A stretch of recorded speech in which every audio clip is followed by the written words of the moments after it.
Shalom, sebelumnya perkenalkan nama saya Athanasius dari Putra Bagaskara. Pada video kali ini saya akan menyampaikan materi mengenai Yesus itu Kristus. Sebelumnya sini saya akan membahas mengenai konteks kehadiran Yesus.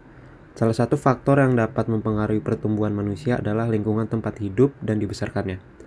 Maka usaha pengenalan pribadi manusia juga tidak dapat dilepaskan begitu saja dari lingkungan hidupnya. Oleh karena itu, untuk mendapatkan gambaran tentang Yesus dan ajarannya, juga tidak dapat dilepaskan dari konteks masyarakat tempat hidup dan berkaryanya. Situasi sejaman yang melingkupi hidup Yesus dapat dilihat dari beberapa sudut antara lain sosial, ekonomi, politik, dan kehidupan keagamaan. Untuk konteks sosial, di sini masyarakat yang melingkupi kehidupan Yesus adalah masyarakat yang terkotak-kotak dalam beberapa strata: penguasa, iman, ahli kitab, Farisi, dan rakyat jelata. Lalu selanjutnya konteks ekonomi.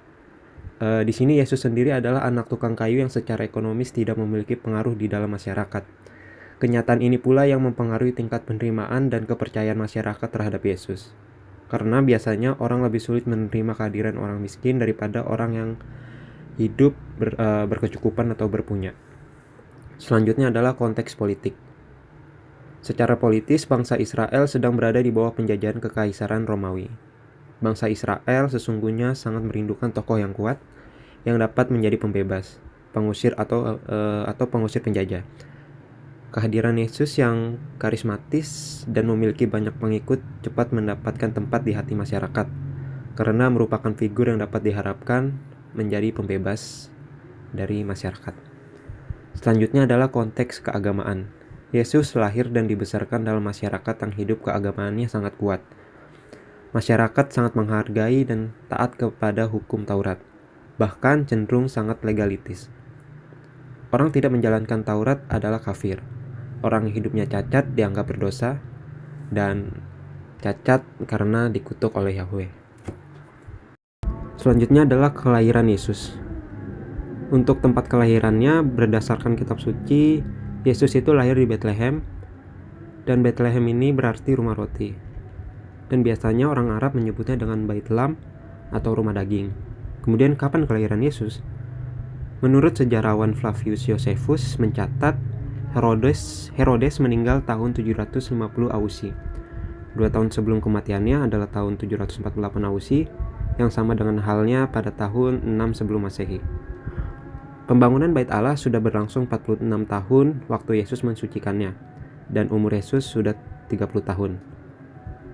Pembangunan mulai tahun 733 Ausi, maka jika dijumlahkan akan menghasilkan 779. Kemudian dikurangkan dengan tahun Yesus, maka mendapatkan hasil 749. Pada tahun 749 Ausi sama halnya dengan tahun 5 sebelum Masehi. Maka dapat disimpulkan kelahiran Yesus itu diperkirakan tahun 6 sebelum Masehi. Kemudian, mengapa Natal ditetapkan pada tanggal 25 Desember? Di sebuah ibu kota daerah Nabatea, pada tanggal 25 Desember dirayakan pesta kelahiran dewa Dauseres dari seorang perawan. Di Roma pun pada tahun 362, Julianus menulis sebuah karya De Sole Rege yang dibawakan pada perayaan pesta dewa matahari. Kebiasaan merayakan untuk pesta dewa-dewa pada tanggal 25 Desember ini diambil alih oleh orang-orang Kristen untuk mengenang kelahiran Yesus. Sebab Yesus merupakan sang matahari sejati atau sang bintang yang terbit dari Yakub, tongkat kerajaan yang timbul dari Israel. Selanjutnya data-data historis. Menurut Tacitus, hidup sekitar tahun 56 Masehi menulis Kristus mendiri semacam gerakan tahyul yang merusak. Ia menulis orang Kristen sehubungan dengan dibakarnya kota Roma oleh Kaisar Nero dan dibunuhnya Kristus di bawah pemerintahan wali negeri Pontius Pilatus ketika Tiberius menjadi kaisar. Kemudian Testimonium Flavium ditulis oleh Flavius Josephus. Ia menyebutkan Yesus sebagai orang bijaksana. Orang itu dihukum mati oleh Pilatus setelah mendengar tuduhan yang dilancarkan oleh orang-orang terkemuka. Kemudian Suetenos bercerita mengenai pengusiran orang-orang Yahudi dari Roma tahun 49 oleh Kaisar Claudius. Pengusiran itu dilakukan karena kerusuhan orang Yahudi dengan orang Yahudi Kristen yang disebabkan oleh Kretus. Kemudian Lucianus dari Samosata menulis mengenai Yesus yang berbicara tentang hukum yang pertama bagi orang-orang Kristen. Orang Kristen disebut sebagai menyembah si pembangkang yang disalibkan itu dan hidup di bawah hukum-hukumnya. Yang terakhir, Plinius Muda mengenal orang-orang Kristen pada zamannya di Bitania atau Asia Kecil yang menyanyikan lagu bagi Kristus seperti bagi Allah. Selanjutnya adalah Yesus menurut kitab suci. Menurut catatan dan kesaksian para pengikutnya, sebagaimana terekam dalam kitab suci, terutama Injil Matius, Markus, Lukas, dan Yohanes, dapat diketahui bahwa Yesus itu merupakan orang yang sudah diramalkan kedatangannya, keturunan dari keluarga Yahudi yang taat, sosok yang sudah dikenal tetapi juga terancam sejak kelahirannya, orang yang pengetahuan agamanya sangat mengagumkan, orang yang sangat religius, guru yang mengajar dengan penuh kewibawaan sehingga banyak orang yang merasa takjub dan mengikutinya. Orang yang ditangkap, disiksa, dan dibunuh secara keji oleh bangsanya sendiri ketika usianya baru mencapai 33 tahun. Dan yang terakhir, sungguh Allah dan sungguh manusia. Kemudian Yesus menurut gelar yang diberikan kepadanya. Yang pertama ada Adam baru. Sebutan ini merupakan gelar teologis yang diterapkan pada Yesus karena sengsara dan kebangkitannya merupakan karya penebusan, sebagai silih yang memulihkan hubungan antara Allah dengan manusia yang rusak akibat dosa manusia pertama. Yang kedua adalah anak Allah. Di dalam Injil terdapat 23 kali sebutan anak Allah yang diterapkan kepada Yesus. Sebutan tersebut diberikan bukan saja oleh pengikutnya tetapi juga oleh setan atau roh jahat, atau oleh orang yang memusuhinya. Kemudian ada Immanuel yang diberkati Allah beserta kita. Sebutan Immanuel berasal dari ramalan Nabi Yesaya 7 ayat 14. Bagi utusan yang lahir dari seorang perempuan muda dan akan menjadi penyelamat. Selanjutnya adalah Juru Selamat. Sebutan ini diberikan oleh para pengikut ajaran Yesus karena Yesuslah yang sering membawa keselamatan.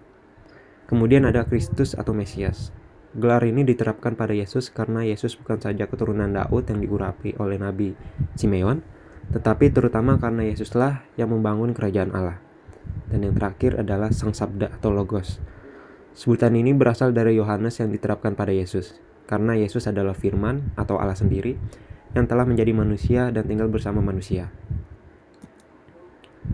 Kemudian ada Yesus menurut ajaran iman gereja. Menurut pernyataan iman gereja sebagaimana dinyatakan dalam syahadat para rasul maupun syahadat Nisea, Yesus adalah Kristus atau Mesias yang berarti yang diurapi, yang dipilih oleh Allah. Kemudian Putra Allah yang tunggal. Yesus mempunyai hubungan yang sangat dekat dengan Allah. Dalam pribadi Yesus, manusia menemukan kepenuhan wahyu Allah. Yesus adalah wahyu Allah yang final dan definitif. Kemudian adalah Tuhan, Kairos atau Yahweh. Allah memberikan kekuasaan penuh kepada Yesus, yaitu kuasa alam, penyakit, setan, dosa, dan maut. Kemudian ada dikandung dari Roh Kudus. Yesus berasal dari Allah, benar-benar Allah. Kealahannya tampak dalam hidup, sabda, karya, dan kebangkitannya. Dan yang terakhir, dilahirkan oleh perawan Maria. Yesus itu benar-benar manusia. Tubuhnya terbatas, dilahirkan bisa terluka, dan bahkan bisa mati. Melalui Yesus, Allah tersembunyi menjadi tampak nyata dan konkret. Sekian penyampaian materi dari saya mengenai Yesus itu Kristus. Kurang lebihnya mohon maaf. Terima kasih.